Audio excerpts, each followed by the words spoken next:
Assalamualaikum warahmatullahi wabarakatuh. Alhamdulillah wassalatu wassalamu ala Rasulillah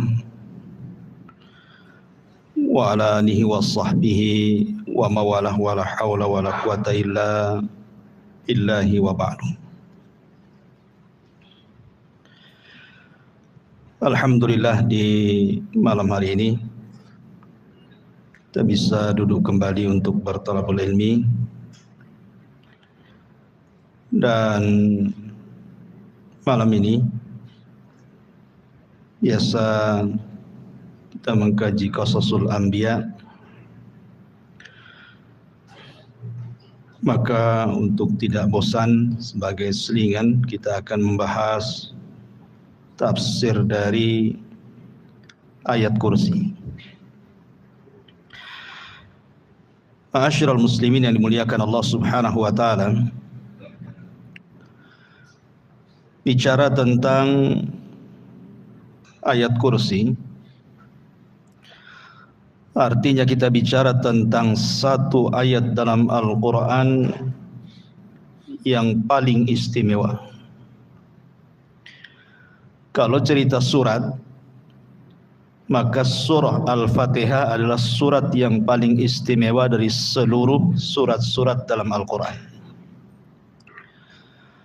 Tapi kalau cerita ayat, maka tidak ada ayat yang lebih istimewa melebihi ayat kursi. Walaupun terjadi khilaf para ulama, apakah ada satu ayat yang lebih mulia dibandingkan ayat yang lainnya, ataukah semua ayat itu sama saja? Karena semuanya juga adalah kalam Allah dan firman Allah. Dikatakan oleh Abul Hasan Al-Asy'ari rahimahullahu ta'ala, pencetus akidah Asy'ariyah, beliau mengatakan bahwa tidak ada satu ayat mengungguli ayat yang lainnya, karena semua ayat itu sama firman Allah Subhanahu wa ta'ala. Tabbat yada abi lahabi wa tab, itu sama dengan Allahu la ilaha illa huwal hayyul qayyum. Dua-duanya firman Allah. Makanya beliau mengatakan tidak ada satu ayat yang mengungguli ayat yang lainnya, semua ayat sama. Tetapi pendapat yang kuat bahwa ayat juga bertingkat-tingkat, sebagaimana juga surat juga bertingkat-tingkat. Dan itu dijelaskan dalam sebuah hadis ketika Nabi SAW berjumpa dengan Ubay ibn Ka'ab radhiyallahu an, satu sahabat yang diunggulkan dari segi Quran, yang Allah Subhanahu wa taala pernah memerintahkan Rasul untuk membaca surah Al-Bayyinah kepada Ubay ini. Satu-satunya orang yang disuruh oleh Allah untuk membacakan surat kepada seorang sahabat adalah Ubay bin Ka'ab. Rasul diperintahkan Allah untuk membaca surah Al-Bayyinah. Dan Nabi SAW mengatakan kepada Ubay ini, "Ya Aba Al-Mundhir." Ini kunyahnya, wahai Aba Mundhir. "Atadri ayyu ayatin min kitabillahi ma'aka a'zam." Wahai Abu Mundhir, tahukah engkau mana ayat yang paling agung menurutmu di dalam kitab Allah Al-Quran? Menunjukkan Nabi SAW bertanya kepada Ubay, tahu enggak ayat yang paling istimewa dalam Al-Quran itu? Berarti ada ayat yang istimewa dibandingkan ayat yang lain. Maka Ubay dengan pengetahuan katakan Allah lebih tahu. Kemudian Nabi SAW bertanya lagi, "Ya Aba Mundhir, atadri ayyu ayati min kitabillahi ma'aka a'zam?" Wahai Aba Mundhir, tahukah kamu satu ayat yang lebih istimewa di dalam Al-Quran apa itu? Bolak-balik Rasul bertanya, padahal Ubay sudah mengatakan Allah dan Rasulnya yang tahu sebagai adab beliau. Akhirnya Ubay dengan pengetahuannya mengatakan, Allahu la ilaha illa huwal hayyul qayyum. Dia pun membaca ayat kursi. Apa yang terjadi? Fadaraba fi sadri. Nabi pun kemudian menepuk dadaku, kata Ubay. Kemudian Rasul mengatakan, wallahi liyahni'akal ilmu ya Abal Mundhir. Kata Nabi SAW, semoga Allah memudahkan engkau mendapatkan ilmu dan pengetahuan wahai Aba Mundhir karena kecerdasan. Dari riwayat ini menunjukkan bahwa di sana ada ayat yang lebih istimewa dibandingkan ayat-ayat yang lainnya. Dan ulama mengatakan tidak ada ayat yang lebih istimewa seistimewa ayat kursi. Apa penyebabnya? Kenapa kemudian ayat kursi diistimewakan oleh Nabi SAW dibandingkan ayat-ayat yang lainnya? Tentu ada alasannya kan. Kenapa lebih istimewa? Taib. Sebelum saya menjelaskan tentang keistimewaannya, kemudian sedikit tafsirnya, ada beberapa riwayat yang berkaitan dengan ayat kursi ini. Riwayat yang pertama adalah riwayat dari Abi Hurairah radhiyallahu anhu yang masyhur, yang pernah saya ceritakan juga.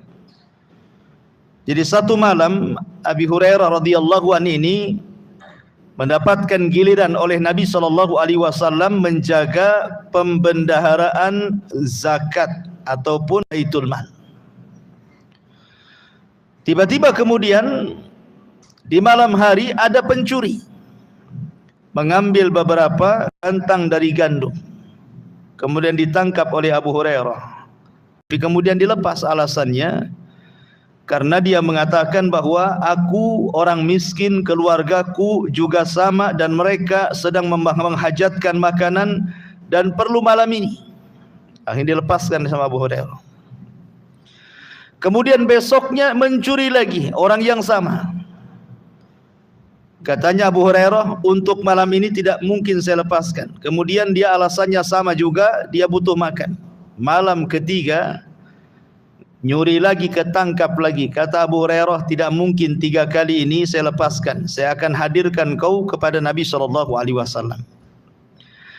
Tiba-tiba kemudian orang ini mengatakan, wahai Abu Hurairah, maukah kau lepaskan diriku? Dan saya akan ajarkan kepadamu beberapa kalimat yang akan bermanfaat untuk kehidupanmu. Kata Abu Hurairah, apa itu? Maka pencuri ini mengatakan, ya Aba Hurairah, idza awaita ila firashika faqra ayatul kursi.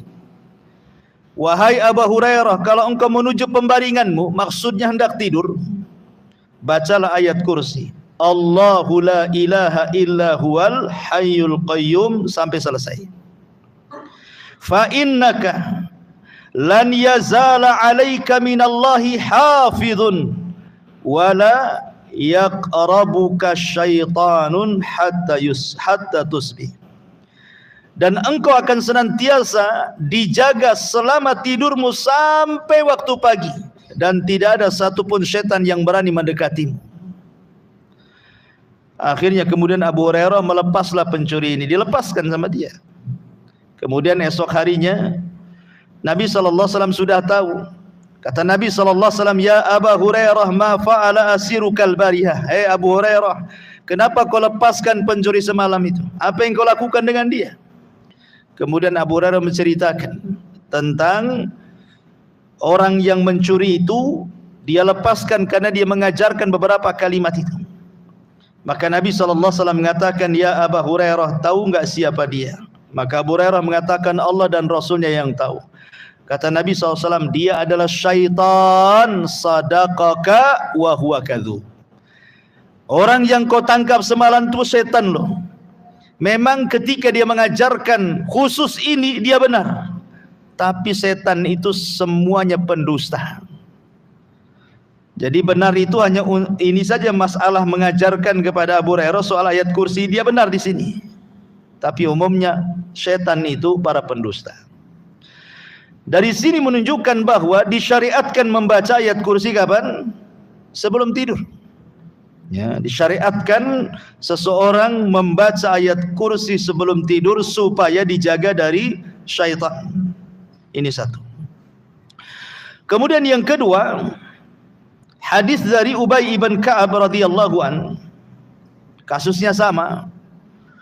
Jadi Ubay bin Ka'ab juga suatu malam dia sedang menjaga Baitul Mal, tiba-tiba ada yang mencuri, kemudian ketika dipegang rupanya berbulu semua tangannya.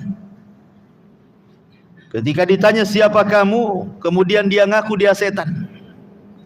Kemudian dia mengajarkan kepada Ubay ibn Ka'ab ini, idza qara'taha ghudwatan ujirta minna hatta tumsiyah, wa idza qara'taha hina tumsi ujirta minna hatta tusbihah. Siapa yang membacanya ketika pagi maka ia akan dilindungi oleh Allah dari gangguan syaitan hingga petang. Dan siapa yang membaca ketika petang maka ia akan dilindungi hingga di waktu pagi. Ya. Jadi di sini juga ayat kursi disunahkan dibaca ketika pagi dan petang supaya tidak diganggu syaitan. Ini juga riwayat tentang keutamaan ayat kursi. Kemudian yang ketiga, hadis dari Abu Umamah radhiyallahu an. Man qara'a ayatal kursi fi duburi kulli salatin maktubatin lam yamna'hu min dukhulil jannati illa an yamuta.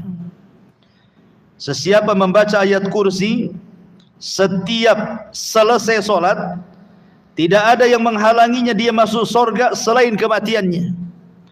Kata para ulama bahwa orang yang mendawamkan membaca ayat kursi setelah solat, maka orang itu dapat jaminan surga. Ini keistimewaan luar biasa baca ayat kursi setelah solat. Ya, terkadang kita ini jangan cerita ayat kursi, zikir saja yang jelas-jelas saja, istighfar 3 kali langsung sholat sunnah. Kadang nggak sempat zikir kan. Padahal di sini Nabi SAW menjamin sorga dengan orang yang mendawamkan membaca ayat kursi setelah sholat. Kemudian juga yang keempat, tentang anjuran umum orang yang membaca surah Al-Baqarah. Karena surah kursi itu kan terdapat dalam surah Al-Baqarah kan, ayat 255. Nabi SAW secara umum mengatakan siapa yang membaca surah Al-Baqarah di rumahnya, maka setan akan lari dari rumahnya. Maka seandainya kita cukup membaca ayat kursi saja, sebenarnya cukup membuat setan itu lari. Jadi Islam itu simple sebenarnya. Jadi kalau seandainya antum punya toko, merasa tokonya disihir orang, baca saja ayat kursi. Nanti setannya juga kabur. Setan rumah kok kayak angker, baca saja ayat kursi. Ingat, mengusir setan itu dengan cara dibaca, bukan dengan cara ditulis kaligrafi kemudian dipajang di tembok. Itu tidak akan mengusir setan. Nanti susah pula nanti kaligrafi di depan. Oke lah, tidak lewat depan, belakang pula tak ada kaligrafi. Nanti lewat belakang pula. Jadi maksudnya begini, ikhwan, setan itu tidak takut kaligrafi. Ya, setan itu takut kalau kaligrafi itu kita baca. Karena Quran itu bukan untuk dipajang, Quran itu untuk dibaca.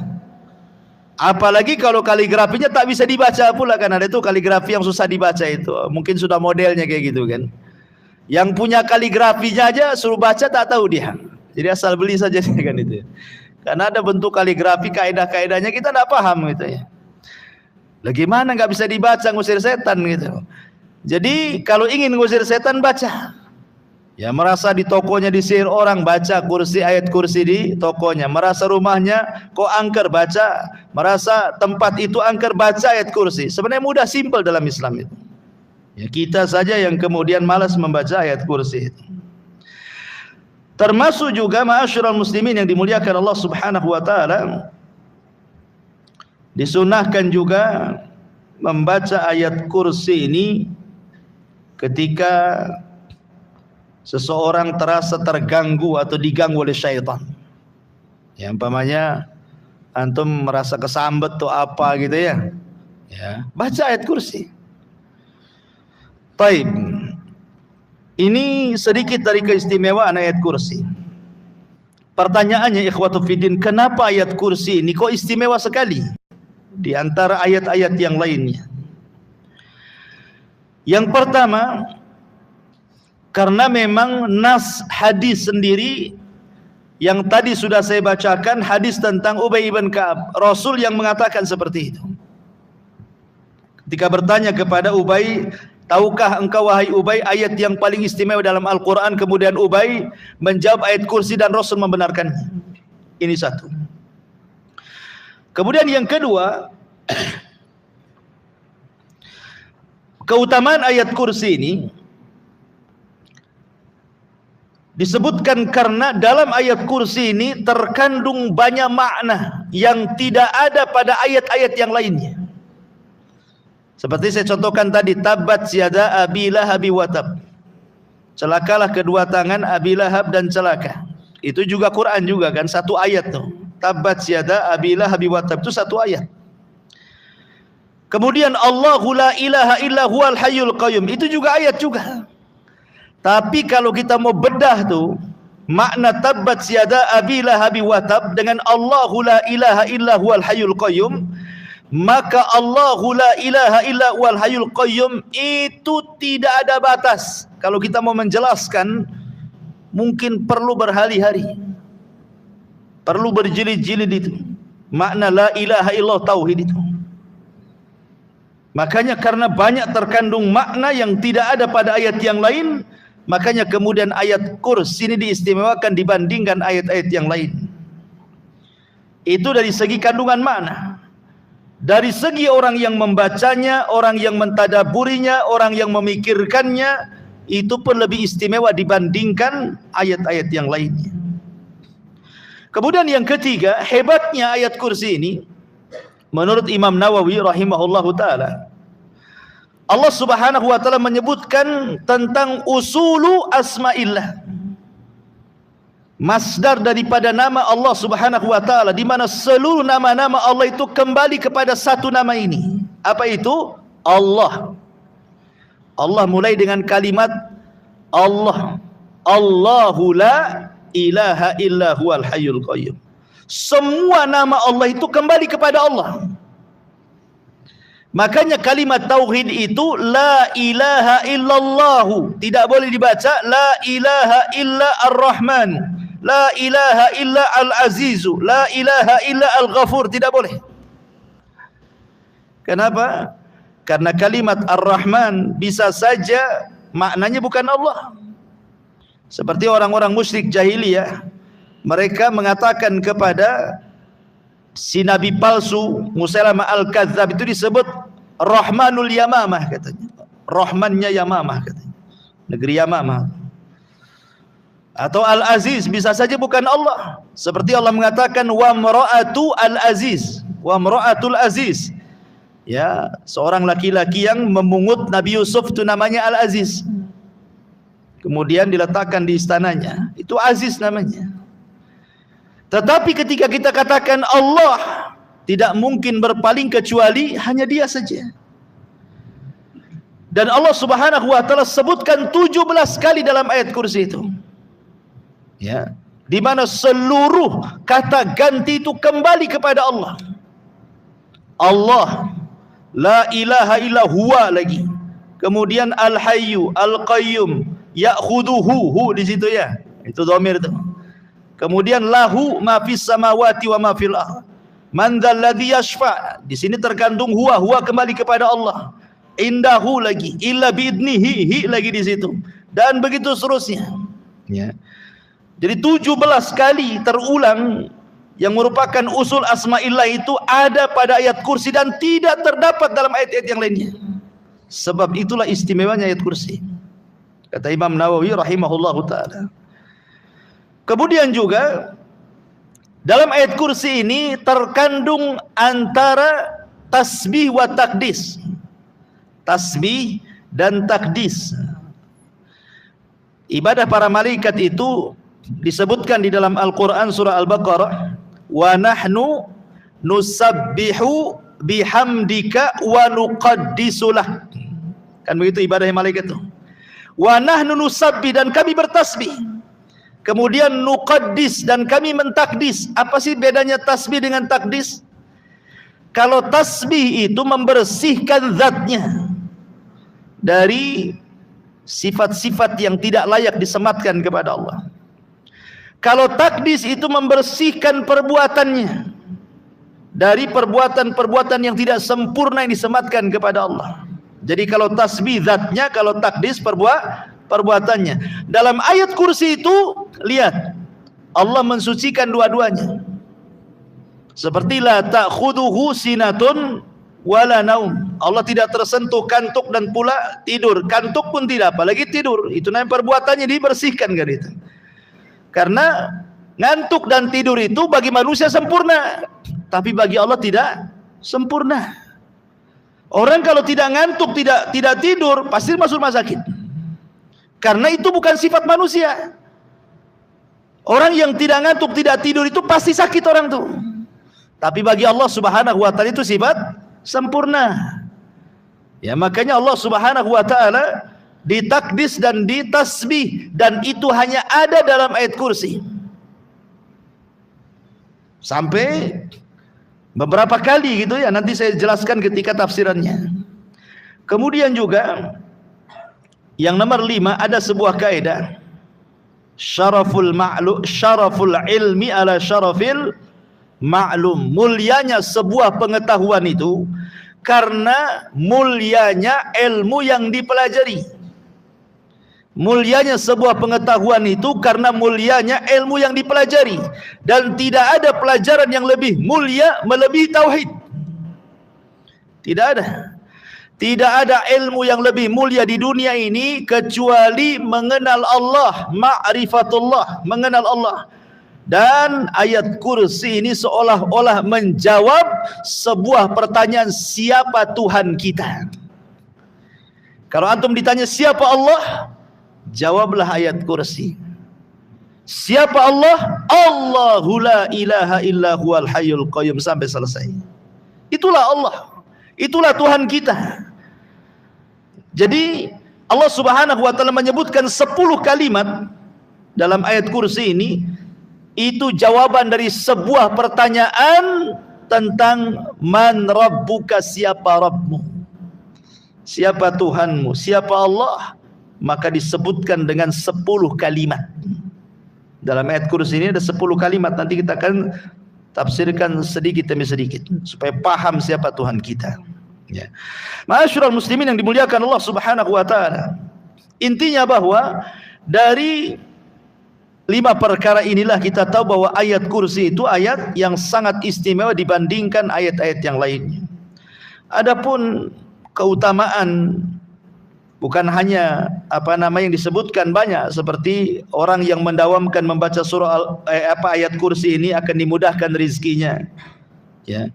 Kemudian juga orang yang suka membaca ayat kursi itu dalam satu hari bisa berkali-kali, berarti orang itu betul-betul akan beriman kepada qadar dan qadar Allah, dan dia akan merasa dimudahkan kehidupannya.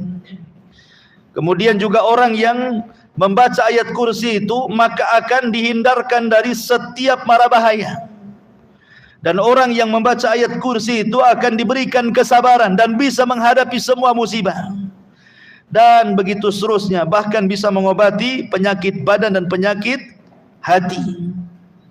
Itu dari segi faedah ruhiyahnya. Taib, kita akan masuk sedikit pada tafsir singkatnya. Ma'asyiral muslimin yang dimuliakan Allah Subhanahu wa taala. Di sini Allah Subhanahu wa taala menghabarkan dirinya dengan 10 habar. Allah la ilaha illahu, ini satu. Allah al-hayyul qayyum. Allah la ta'khuduhu sinatun wala naum. Allah lahu ma fis samawati wa ma fil ard. Allah, man dzal ladzi yashfa'u indahu illa bi idzni. Allah ya'lamu ma baina aydihim wa ma khalfahum. Allah wa la yuhituna bi syai'in min ilmihi illa bima syaa.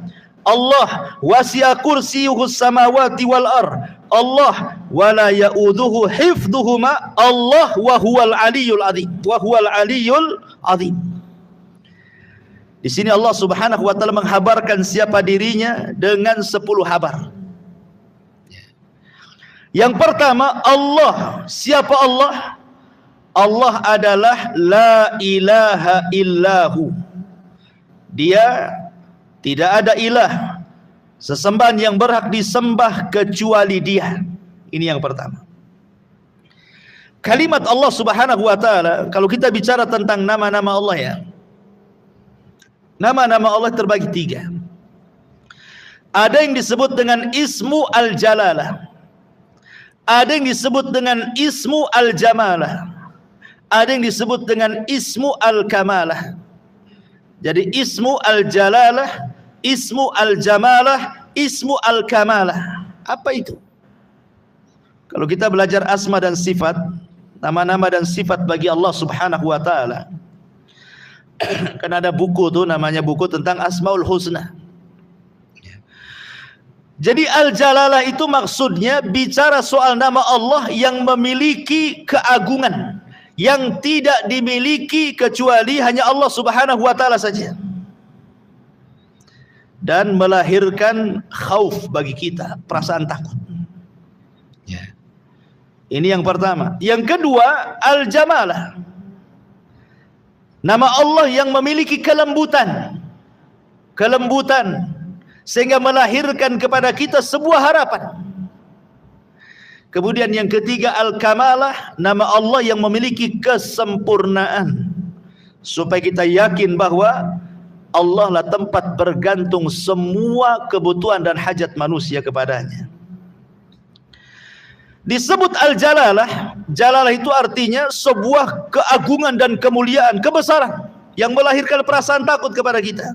Seperti Al-Mutakabbir, Allah itu zat yang maha sombong.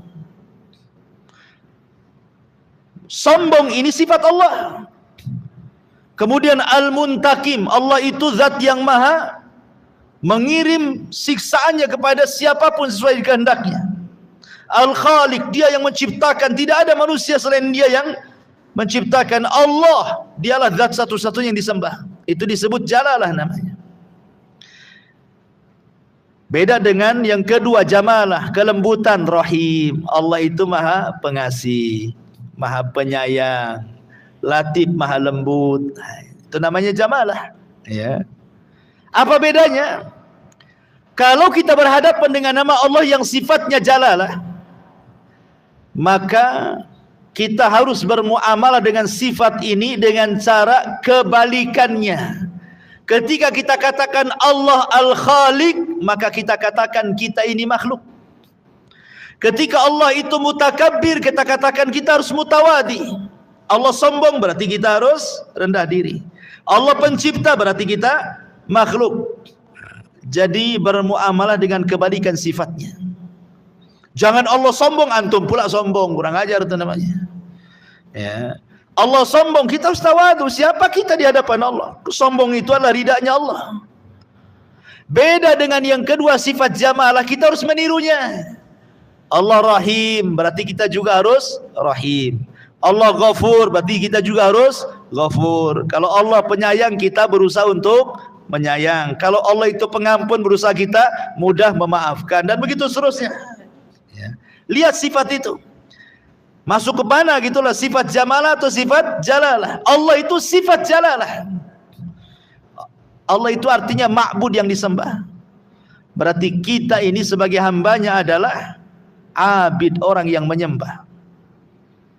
Jangan seperti Fir'aun mengatakan ana rabbukumul a'la, saya Rabb kalian yang lebih tinggi, sembah saya, katanya. Makanya Allah katakan fa'aghraqnahu wa junudah, kami tenggelamkan si Fir'aun dan bala tentaranya. Ma'asyiral muslimin yang dimuliakan Allah Subhanahu wa taala. Jadi Allah ini adalah semua nama kembali kepada Dia. Semua nama kembali kepada Allah Subhanahu wa taala. Kemudian yang kedua, Al-Hayyul Qayyum. Allah huwal Hayyul Qayyum. Allah dialah Al-Hayyu yang maha hidup, Al-Qayyum dan maha berdiri sendiri, tidak berhajat kepada makhluknya. Kalimat Al-Hayyu, ma'asyiral muslimin yang dimuliakan Allah Subhanahu wa taala. Allah Subhanahu wa taala ketika menyebut kalimat Al-Hayyu, maknanya Allah itu zat yang maha hidup dan tidak akan pernah mati. Ingat perkataan Abu Bakar Siddiq radhiyallahu anhu saat Rasul meninggal. Apa kata Abu Bakar? Man kana ya'budullaha fa innallaha hayyun la yamut. Wa man kana ya'budu Muhammadan fa inna Muhammadan qad mat. Siapa yang menyembah Allah, kata Abu Bakar, Allah adalah zat yang hidup dan tidak akan pernah mati. Tapi siapa yang menyembah Muhammad, Muhammad itu sudah mati. Artinya apa di sini? Artinya Allah Subhanahu wa taala disifati dengan sifat hidup dan tidak didahului dengan kematian. Allah tidak pernah didahului dengan kematian, beda dengan manusia. Awalnya tidak ada, kemudian menjadi ada. Makanya Allah mengatakan, hal ata 'alal insan hinum minad dahri lam yakun syai'an madhkura. Bukankah pernah datang kepada manusia waktu di masa yang ketika itu belum merupakan sesuatu yang bisa disebut, belum ada namanya langit, bumi, Adam, Hawa, manusia, fulan, tidak ada. Baru kemudian Allah ciptakan, barulah tersebut nama-nama itu. Tetapi Allah Subhanahu wa taala tidak ada yang ketidakadaan. Allah itu senantiasa ada dan akan pernah ada dan akan terus ada. Karena Dia tersifati dengan sifat hidup. Ketika Allah Subhanahu wa taala tersifati dengan sifat hidup, artinya semua hajat kita akan didengar oleh Allah Subhanahu wa taala. Karena zat yang hidup, maka Dia akan melihat, Dia akan mendengar, Dia akan mengijabah, Dia akan mengabulkan, dan begitu seterusnya. Kebalikannya, kalau zat itu mati, tidak bisa mengabulkan apapun permintaan kita. Lihat ketika Ibrahim menghancurkan patung-patung Namrud, kemudian palunya diletakkan di patung yang paling besar. Kemudian Namrud mengatakan, anta fa'alta hadza bi alihatina ya Ibrahim. Hai Ibrahim, kau yang melakukan menghancur-hancurkan patung-patung ini ya, katanya.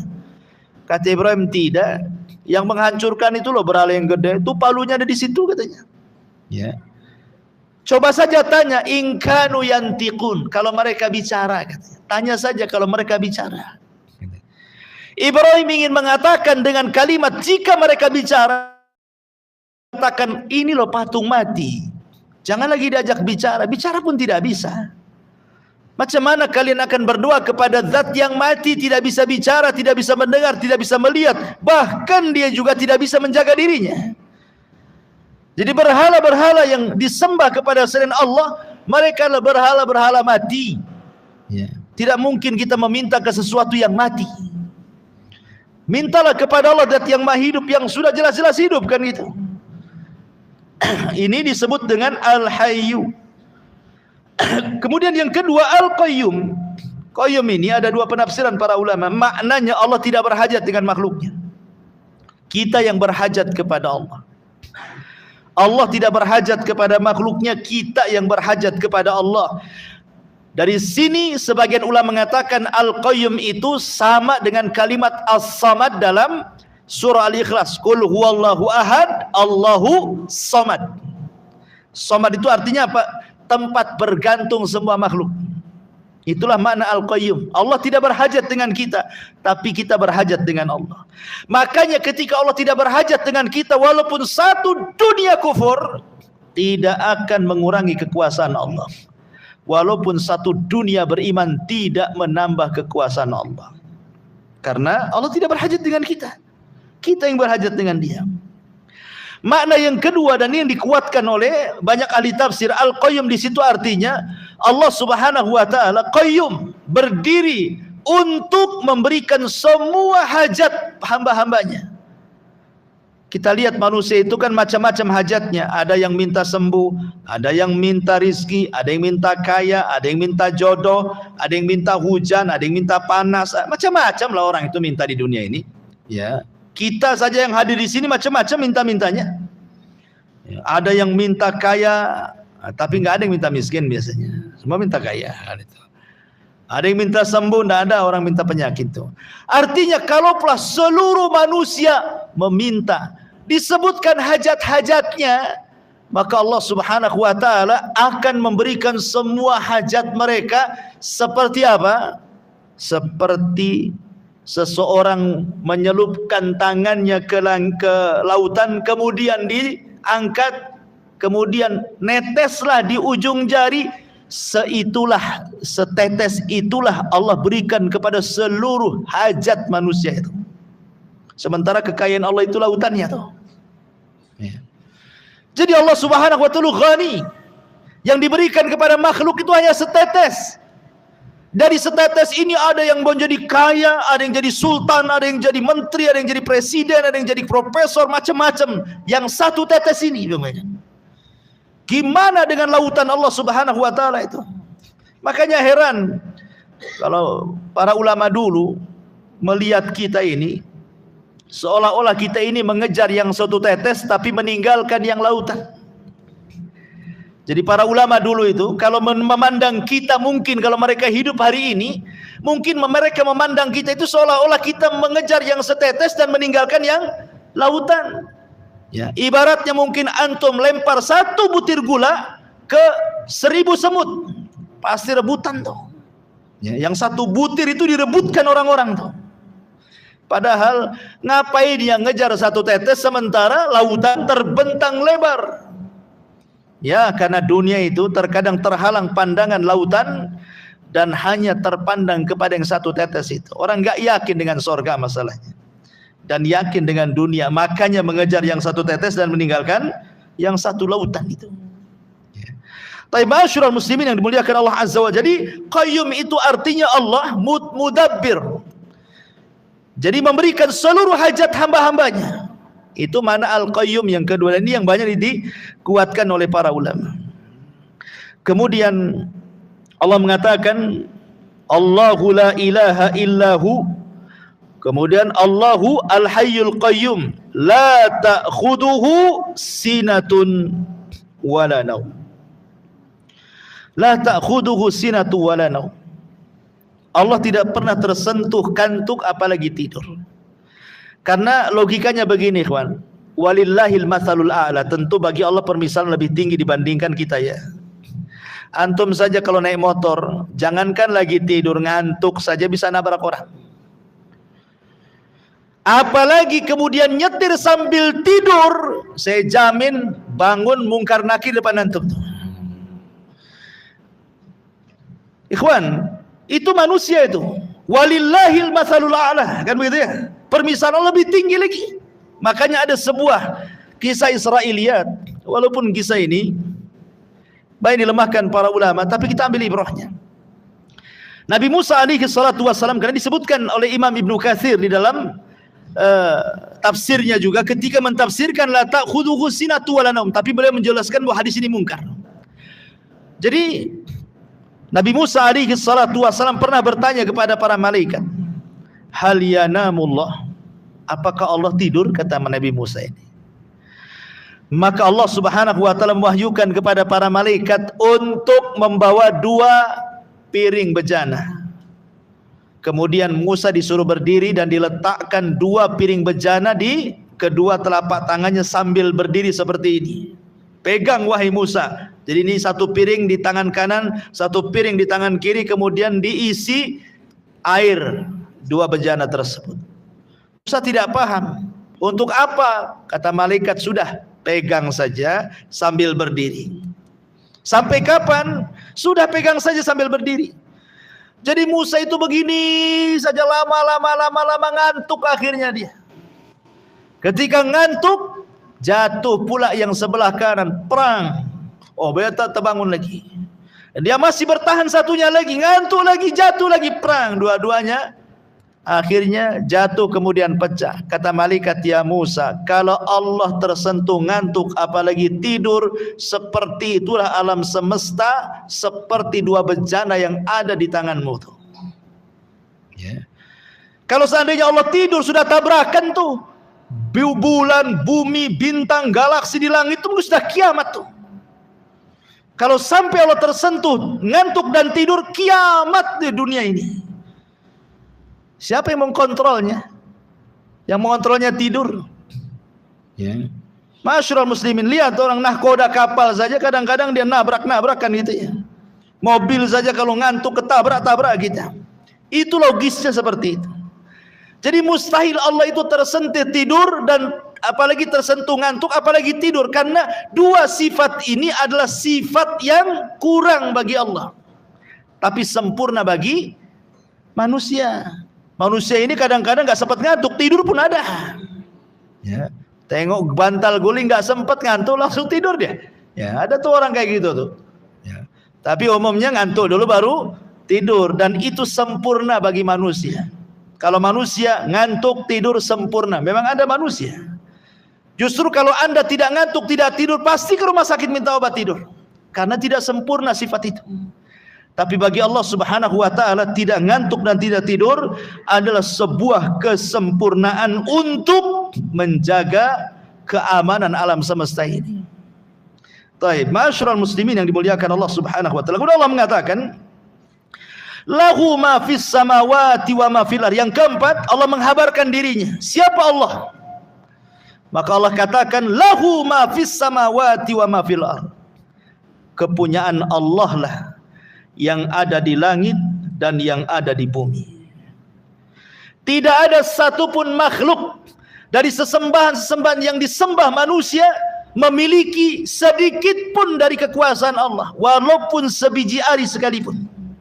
Makanya Allah Subhanahu wa taala mengatakan, ayusyrikuna ma la yakhluqu syai'an wa hum yukhlaqun wa la yastati'una lahum nasra wa la anfusahum yansurun.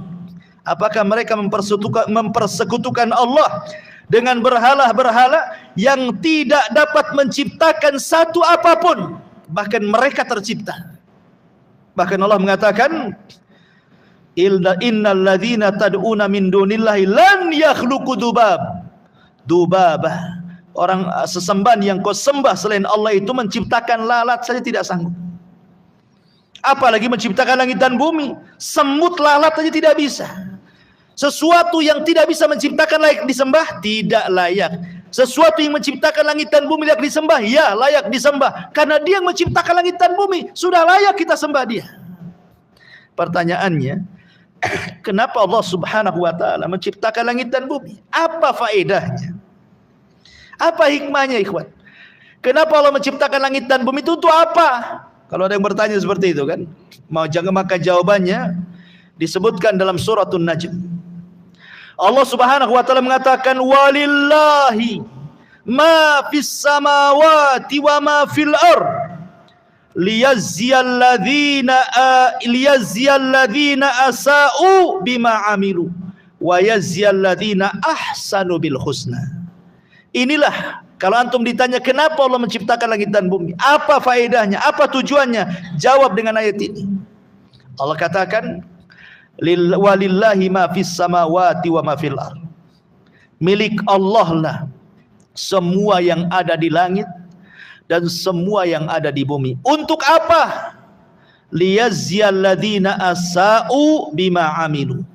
Agar Allah membalas orang-orang yang melakukan kejahatan dengan kejahatan yang mereka lakukan, dan membalas orang-orang yang berbuat kebaikan dengan kebaikan yang mereka lakukan. Jadi tujuan Allah menciptakan langit dan bumi itu untuk manusia, menguji manusia. Apakah manusia berbuat jahat ataukah manusia berbuat baik? Perhatikan ikhwan, kalau antum lihat ke langit pertama, kedua, ketiga, keempat, kelima, keenam, ketujuh sampai ke Arasy, isi langit itu apa? Isi langit itu semua malaikat. Isi langit itu dari langit pertama sampai ke Arasy itu semua malaikat. Pertanyaannya, malaikat bermaksiat? Tidak ada malaikat bermaksiat itu. Di langit itu tidak ada maksiat kecuali satu kali. Saat iblis tak mau sujud kepada Adam, itu saja. Tetapi itu satu kali saja.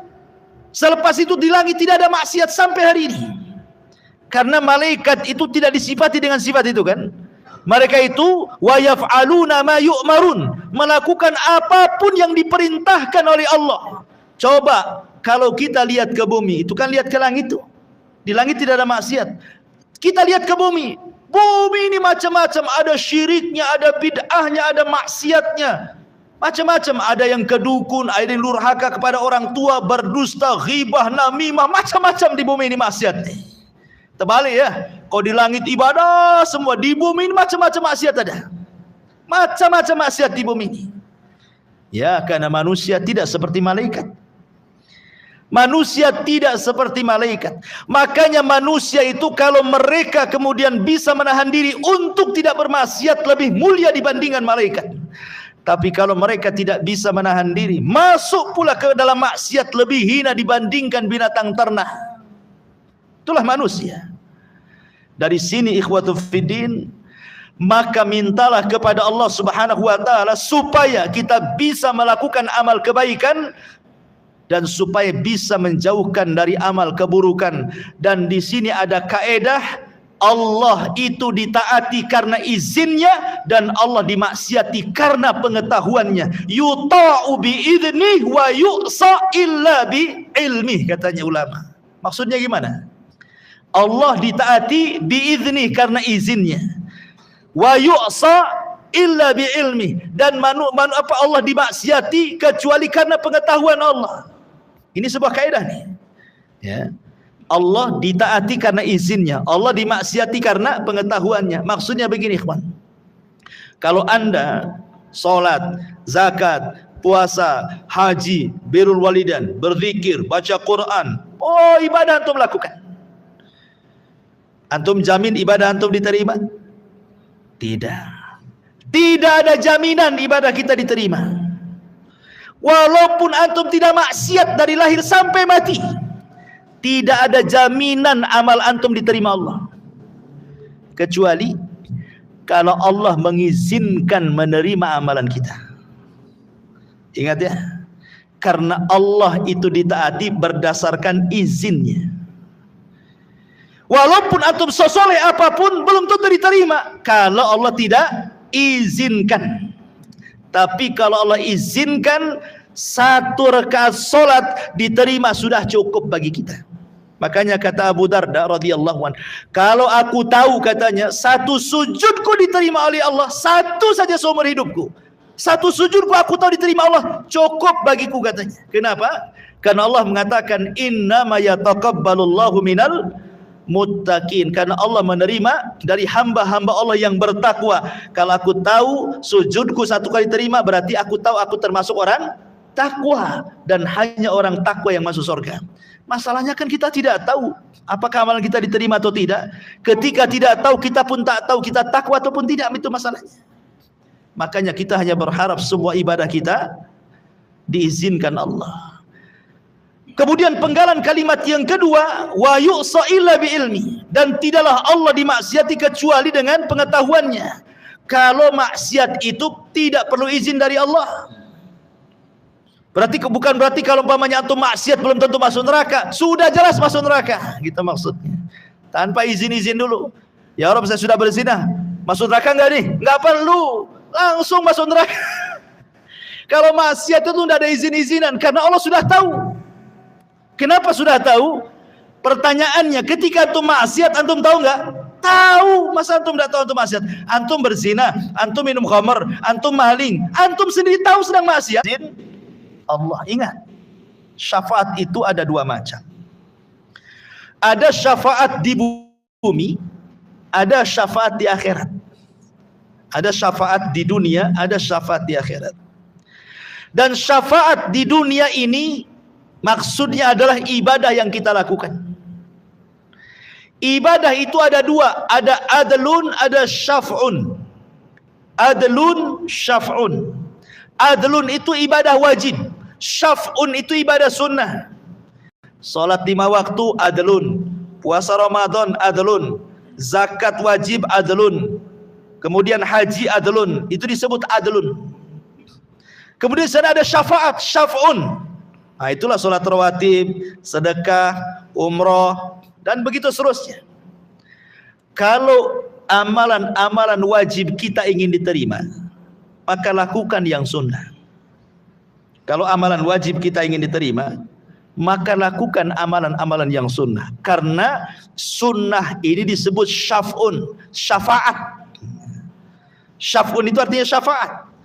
Perantara diterima ibadah wajib itu dengan melaksanakan ibadah sunnah, gitu maksudnya. Makanya ada adlun, ada syaf'un. Kalau ingin diterima sholat 5 waktunya, maka jangan lupa juga sunnah-sunnahnya. Kalau ingin diterima puasa Ramadannya, jangan pula dengan lupakan puasa-puasa sunnahnya. Kalau ingin diterima haji, jangan pula umrohnya lupa. Kalau ingin diterima zakatnya, jangan pula sedekahnya lupa. Begitu maksudnya.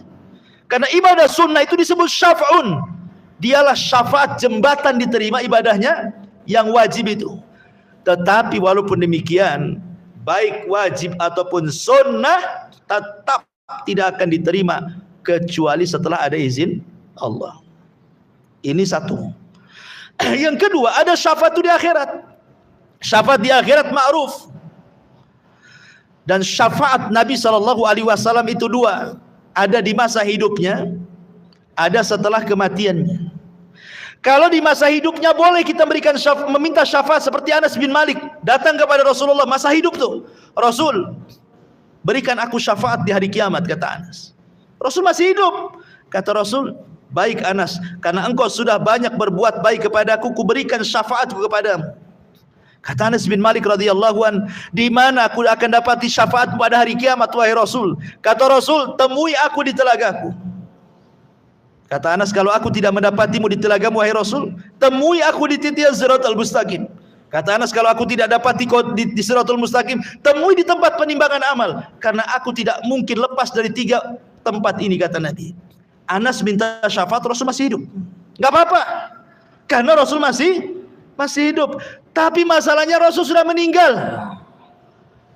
Sehingga ketentuan syafaat cuma 1 di akhirat. Ya. Dan yang bisa mendapatkan syafaat Rasul di akhirat itu adalah orang-orang yang banyak beribadah di dunia. Bukan orang yang datang ke kuburan Nabi atau ke kuburan orang-orang saleh, bukan. Perbanyak sholat, perbanyak puasa, perbanyak sedekah, perbanyak amal soleh, cinta, dapat syafaat. Maka Nabi SAW nanti pada hari kiamat dia akan datang kepada Allah Subhanahu wa taala. Setelah manusia datang ke Adam tak bisa, Nuh tak bisa, Musa, Ibrahim, Isa tak bisa. Rasul yang menghadap Allah. Kemudian sujud lama sekali. Kemudian Allah mengatakan, irfa ra'saka ya Muhammad, angkat kepalamu wahai Muhammad. Apa kata Allah?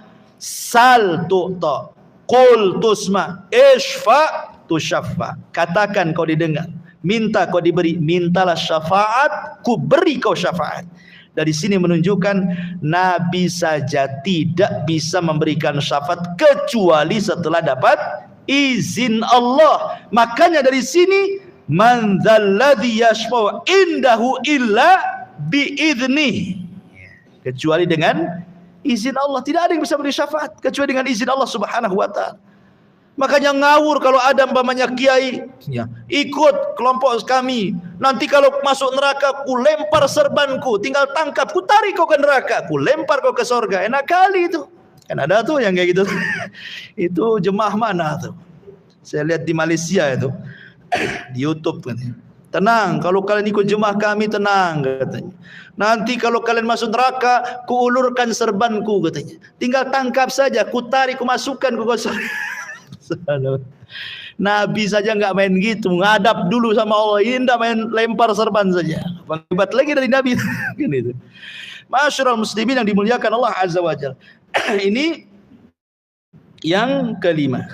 Kemudian yang keenam, Allah. Siapa Allah itu? Ya'lamu ma baina aydihim wa ma khalfahum. Allah mengetahui apa yang di depan mereka dan apa yang di belakang mereka. Apa yang dimaksud di depan, di belakang di sini? Maksud di depan itu maksudnya dunia. Di belakang itu maksudnya akhirat. Maksudnya Allah Maha tahu baik urusan dunia ataupun urusan akhirat. Allah itu tahu semuanya. Di dunia Allah Maha tahu, di akhirat pun Allah Maha tahu. Wala yunabbi'uka mithlu khabir. Dua alam ini Allah tahu, dunia akhirat Allah tahu. Kita ini tak tahu, satu jengkal di bawah kaki kita pun tak tahu ada cacing atau tak ada cacing. Kita tak tahu. Kita ini terbatas pengetahuannya, penglihatan kita aja terbatas. Sampai mana antum bisa melihat? Pendengaran kita terbatas, sampai di mana antum mendengar? Ada jarak tertentu atau tidak bisa mendengar. Ya. Karena manusia itu makhluk yang lemah. Allah itu mengetahui yang telah, yang sedang, dan yang akan datang. Bahkan perkara yang mustahil terjadi, kalau terjadi Allah tahu. Anggaplah sesuatu itu mustahil terjadi, tapi kalau terjadi Allah tahu. Seperti firman Allah mengatakan, "Lau radduhu la'adu lima nuhu anhu." Lau rudduhu la'adu lima nuhu anhu, kata Allah. Kalaulah orang-orang kafir yang sudah terpanggang di neraka itu, yang sudah dikekalkan di neraka itu, kemudian dihidupkan lagi ke bumi, itu kan mustahil tuh. Masa ada orang sudah masuk neraka, bumi sudah dihancurkan, tiba-tiba dikembalikan ke bumi, buminya pun sudah tidak ada, kan mustahil. Tapi kalau terjadi, ada orang masuk neraka, orang kafir, kemudian dibalikan lagi ke bumi, walaupun mustahil, Allah tahu pasti dia kafir lagi nanti di dunia.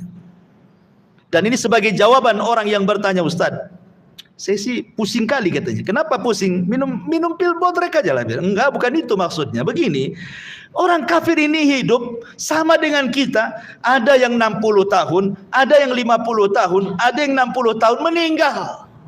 Dengan kekafirannya 60 tahun, tiba-tiba masuk neraka pula, dikekalkan di dalamnya. Saya enggak masuk akal nih. Bisa dipahami nih? Ya. Kok ada orang berbuat kekufuran, kesyirikan 40 tahun, kok bisa kekal di neraka itu? Gimana ceritanya? Kalau antum ditanya seperti itu, jawabannya gimana? Ah, ini jawabannya ini. Karena Allah itu Maha tahu kepada sesuatu yang mustahil terjadi. Kalau terjadi Allah tahu. Karena orang-orang kafir ini Allah sudah tahu, mereka sudah dimasukkan ke neraka nih. Kalau dibalikan ke dunia pasti kufur lagi dia. Jadi ngapain pula ya dimasukkannya seterusnya di situ? Itu jawabannya ya. Nah, begitu jawabannya. Jangan bingung. Nah, itulah jawabannya. Ma'asyiral muslimin yang dimuliakan Allah khalfam. Kemudian yang ketujuh, Allah, siapa Allah? Wala yuhituna bisyai'in min ilmihi illa bima syaa. Ya. Wala yuhituna bisyai'in min ilmihi illa bima syaa. Mereka tidak mengetahui apa-apa dari ilmu Allah melainkan apa yang Allah saja. Artinya, kalau Allah bandingkan pengetahuan manusia, tidak akan mampu meliputi pengetahuan Allah Subhanahu wa taala, karena luasnya pengetahuan Allah. Ingat kisah Nabi Khidir dengan Nabi Musa. Salah satu kisah Nabi Khidir dengan Nabi Musa itu, suatu hari Musa dengan Khidir itu naik perahu. Tiba-tiba kemudian ada burung nuki dari langit, kemudian ngambil dengan paruhnya air seteguk, kemudian naik lagi ke langit.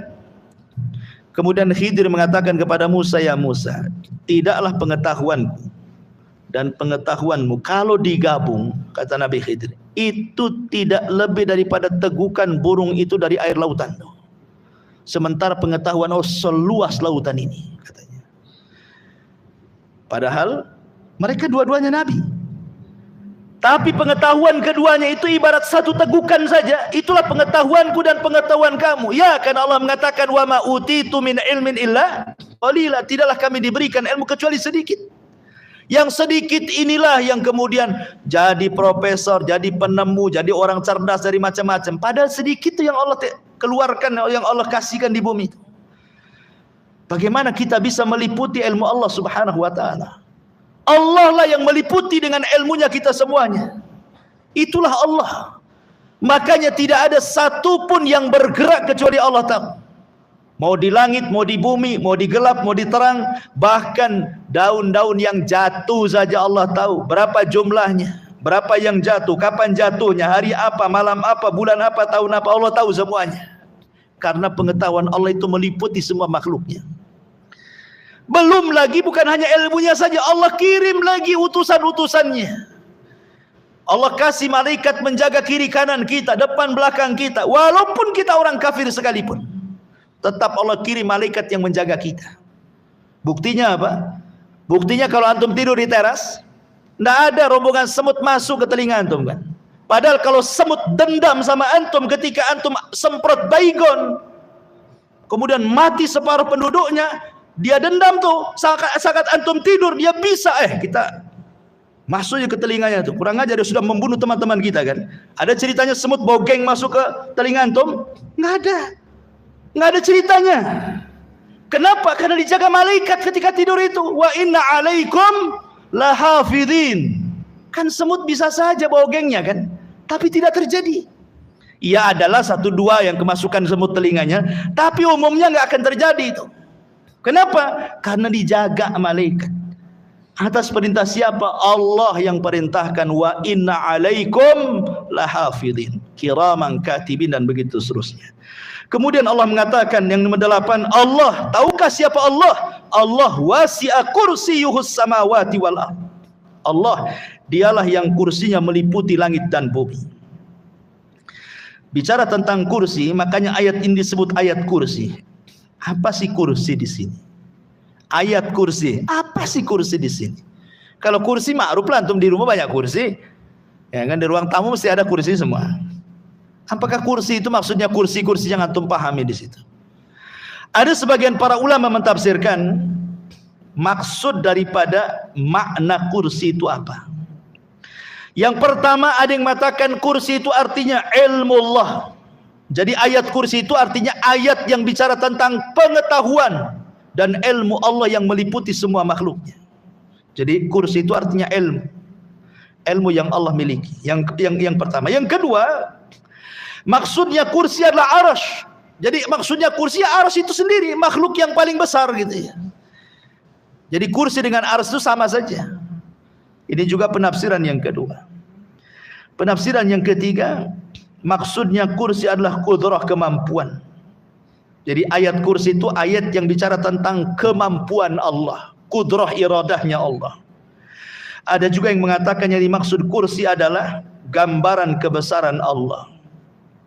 Gambaran kebesaran Allah Subhanahu wa taala. Tetapi pendapat Imam Ibnu Katsir rahimahullahu taala mengatakan bahwa kursi itu adalah maudhi'u qadamai Rabbi, tempat berpijaknya kedua telapak kaki Allah. Kalau seandainya tempat berpijaknya saja sebesar itu, sebagaimana Rasul mengatakan, kalau seandainya bumi ini dibandingkan dengan 7 lapis langit, itu ibarat Anda jalan-jalan ke padang pasir, kemudian copot cincin, letakkanlah cincin itu di padang pasir. Kata Rasul, bumi itu cincinnya, padang pasir itu langitnya. Kalau seandainya langit dan bumi dijadikan satu, dibandingkan besarnya dengan kursi, jalan-jalanlah Anda ke padang pasir, letakkan cincin di tengah padang pasir, maka langit dan bumi itu cincinnya, kursi itu padang pasirnya. Kalau seandainya kursinya antum gabung, langitnya antum gabung, buminya antum gabung, dibandingkan dengan arasy Allah, sama juga. Jalan-jalanlah ke padang pasir, lepas cincin, letakkan di padang pasir, kursinya, langitnya, buminya, itulah cincinnya, padang pasir itu arasy-nya. Pertanyaannya, bagaimana dengan zat yang menciptakannya? Allahu Akbar. Allah lebih besar dibandingkan makhluknya. Karena tempat berpijaknya saja ibarat padang pasir, dibandingkan cincin yang itu ibarat langit dan bumi. Makanya wajar kalau orang baca ayat kursi itu, makhluk yang sangat besar, setan lari. Saking agungnya kursi Allah Subhanahu wa taala itu. Itulah makna wasi'a kursiyuhus samawati wal ardh, dan kursinya Allah meliputi langit dan bumi. Kemudian yang nomor 9, siapa Allah? Maka Allah Subhanahu wa taala katakan di sini, wasi'a kursiyuhus samawati wal ardh, siapa Allah? Wala ya'udzuhu hifdzuhuma. Wala ya'udzuhu hifdzuhuma. Apa artinya wala ya'udzuhu hifdzuhuma? Wala ya'udzuhu hifdzuhuma artinya Allah tidak pernah merasa berat memelihara langit dan bumi. Allah ketika semua makhluk berhajat kepada dia, Allah tidak berat. Yang satu minta disembuhkan, yang satu minta rizki, yang satu minta pekerjaan, yang satu minta jodoh, yang satu minta jadi menteri, jadi presiden, macam-macam. Satu dunia itu kan ribuan jiwa yang minta-minta. Allah tidak berat. Ya, Allah tidak berat.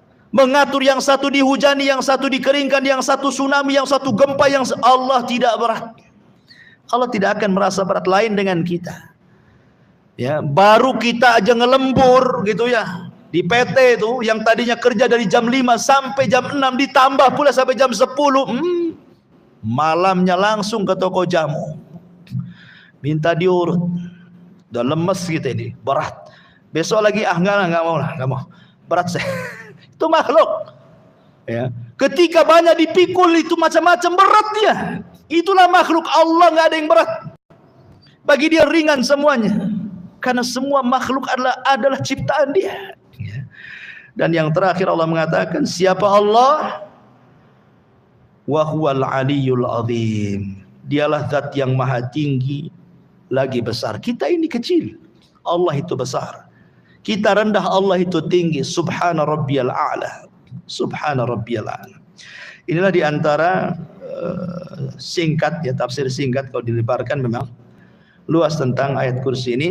Mudah-mudahan ada manfaatnya. Subhanakallahumma bihamdika asyhadu an la ilaha illa anta astaghfiruka wa atubu ilaik. Allahu ta'ala. Assalamualaikum warahmatullahi wabarakatuh.